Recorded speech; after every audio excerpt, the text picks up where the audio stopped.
Учурда көпчүлүккө белгилүү академик Омарбай Нарбековдун чөптөн жасалган дары-дармектерине дарыгер катары кандай көз карашта карайсыз деген сурообузга эмнегедир так жооп ала албадык.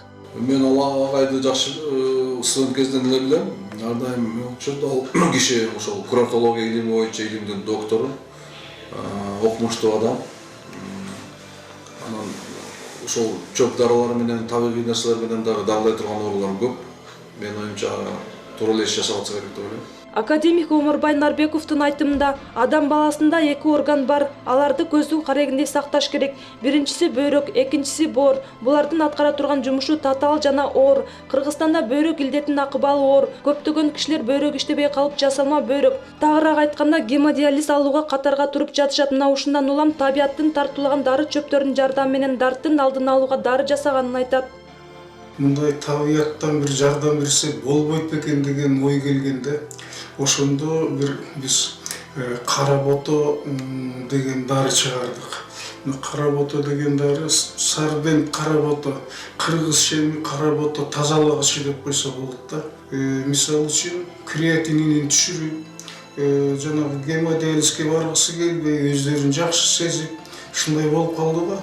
Анан күндө эле анализин алып турат да алар текшерип. Көрсө креатининди түшүрөт экен, азотторду азайтат экен, анан тиги функциясын жакшылап коет экен да бөйрөктүн. Ошентип ошондон башталды.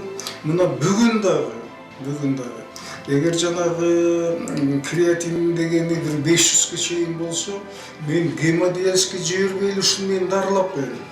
Ал эми жана искусственный почкага гемодиализге барып жүргөн адамдар ошо барып жүрүп эле ушуну иче берсе, мунун да пайдасы абдан көп да. Учурда урология бөлүмүндө келген бейтаптарга толук кандуу шарттар түзүлгөн эмес. Ар бир бөлмө 4 бейтапка ылайыкташкан болсо, көпчүлүк учурда 6-7 бейтап дарыланып жатканга мажбур. Ошол эле учурда оорулар жаткан жай санитардык абалга жооп бербейт. Аны менен катар өмүр сакчылар үчүн заман талабына ылайык шарт жок экенин билдирди. Шарт чын айтканда бизде канааттандырылык эмес. Өзүңүздөр көрүп атасыздар, оорулар толтура.